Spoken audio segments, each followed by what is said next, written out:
Hello students, आज की class में हम करेंगे इलस्ट्रेशन नंबर 16। इसमें हमें कुछ एडजस्टमेंट एंट्रीज दी हुई है जिनका हमें जर्नल बनाना है। लास्ट वीडियो में मैंने आपसे सभी तरीके की एडजस्टमेंट एंट्रीज डिस्कस कर लिया है।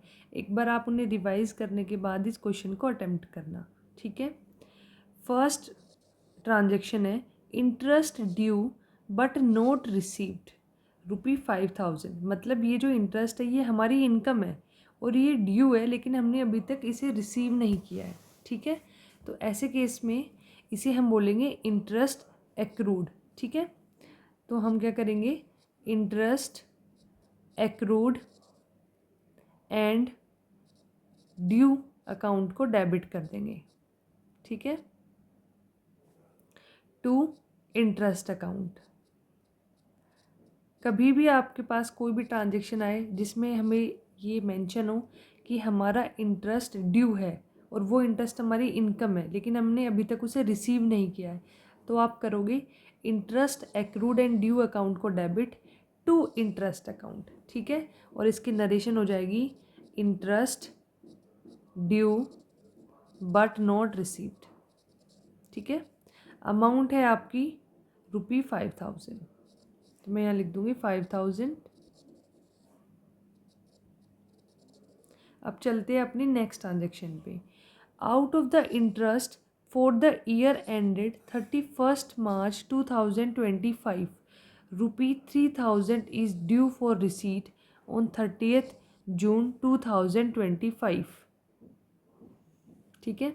इसमें क्या दिया है कि जो ये इंटरेस्ट एक्रूड है, मतलब ये हमारी इनकम है इंटरेस्ट एक्रूड, ठीक है, ये हमें रिसीव करनी है, लेकिन वो कब रिसीव करनी है, 30 जून 2025 को। मतलब ये इंटरेस्ट हमने अभी तक 31 मार्च 2025 तक का तो अर्न कर लिया, इसके बाद का जो इंटरेस्ट है वो कब ड्यू होगा, नेक्स्ट ईयर में ड्यू होगा, ठीक है। तो इस केस में हम करेंगे यहाँ पे interest accrued but note due. यहाँ पे तो वो ड्यू भी था, किस डेट को देना है, तो यहाँ पे लिखेंगे interest accrued but not due, ठीक है। इसे रिसीव करने की भी डेट नहीं आई है, टू इंटरेस्ट अकाउंट, और अमाउंट है हमारी ₹3000, ठीक है।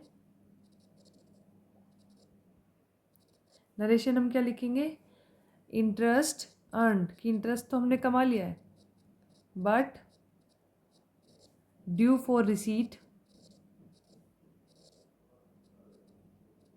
इन नेक्स्ट ईयर, ठीक है।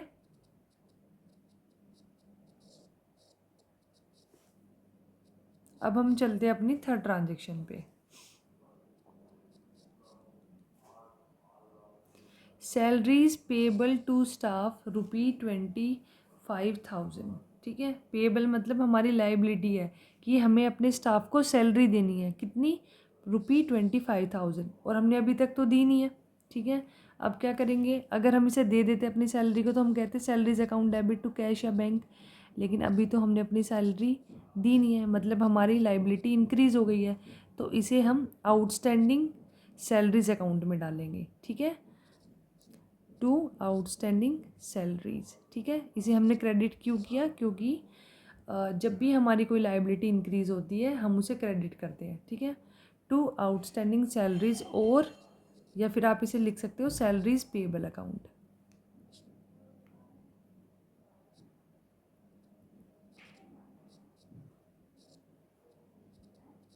अमाउंट है ₹25,000।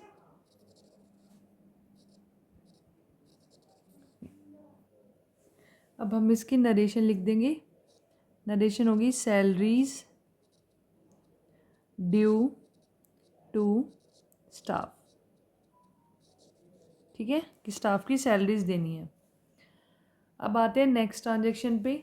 Out of the rent paid this year ₹10,000 relates to the next year.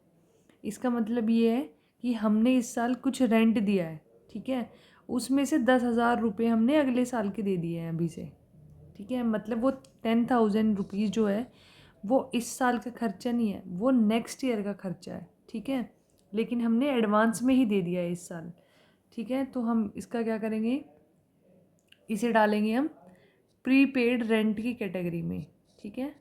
तो मैं लिखूँगी यहाँ पे prepaid rent account debit to rent account.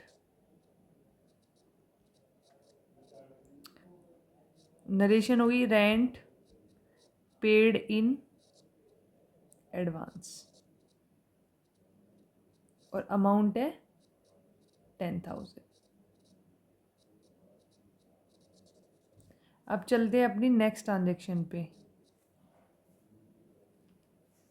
Provide 10% depreciation on furniture costing ₹50,000। हमारा फर्नीचर है जिसकी वैल्यू 50,000 रुपीज़ है, उस पर 10% हमने डेप्रिसिएशन चार्ज कर दिया है, ठीक है। इसका मतलब क्या हुआ, उस फर्नीचर की वैल्यू 10% डेप्रिशिएट हो गई है, घट गई है, ठीक है। तो हम यहाँ पे लिखेंगे depreciation account debited to furniture account, ठीक है। फर्नीचर हमारा एसेट है और एसेट की वैल्यू डिक्रीज़ होती है तो हम उसे क्रेडिट करते हैं, ठीक है। और नरेशन होगी डेप्रिशिएशन प्रोवाइडेड और चार्ज्ड ऑन फर्नीचर। अमाउंट है ₹5,000, ठीक है। 5,000 कैसे आया, फर्नीचर की वैल्यू थी 50,000 और वैल्यू डेप्रिशिएट हुई है 10%, तो 50,000 का 10% कितना होता है 5,000, ठीक है। अब हम अपने नेक्स्ट ट्रांजेक्शन पे चलते हैं। Goods used in making furniture, sale price ₹2,000, cost ₹1,500।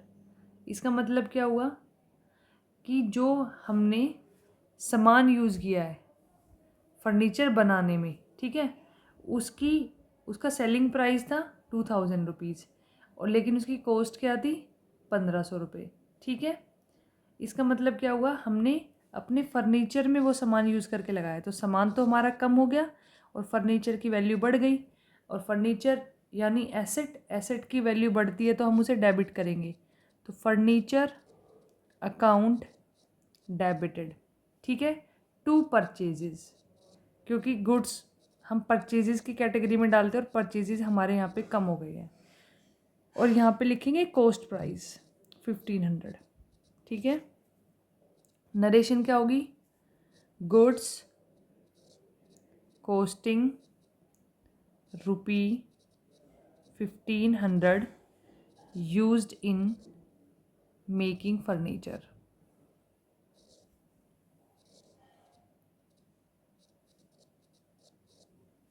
अब हम चलते हैं अपनी लास्ट ट्रांजेक्शन पे। Received commission of ₹10,000 by cheque, half of which is in advance, ठीक है। ये कह रहे कि हमने ₹10,000 का कमीशन रिसीव किया है, ठीक है, जो हमें चेक के थ्रू मिला है, मतलब बैंक के थ्रू मिला है, जिसका हाफ हमें अभी एडवांस में ही मिल गया है, ठीक है। तो हम क्या करेंगे, हमारे बैंक में पैसे आए हैं तो अपने बैंक अकाउंट को डेबिट करेंगे, ठीक है,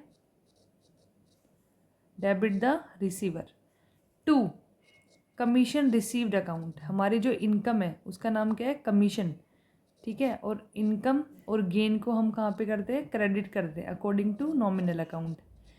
तो ये कमीशन रिसीव तो है ₹5,000, टोटल हमें 10,000 रिसीव हुए, जिसमें से हमने जो कमीशन रिसीव किया है हाफ वो हमारा इस साल का है, बाकी आधा हमारा कमीशन रिसीव्ड इन एडवांस है।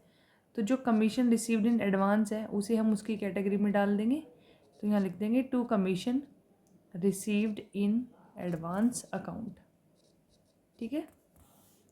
ये है 5,000 रुपीज़, ओके। अब मैं यहाँ लिखूँगी कमीशन, मैं लिख दूँगी commission received half of which is in advance, ठीक है, आ गया होगा आप लोगों को समझ में। अब हम नेक्स्ट वीडियो में आगे का टॉपिक समझेंगे और फिर उसका एक क्वेश्चन करेंगे। ठीक है, थैंक यू सो मच।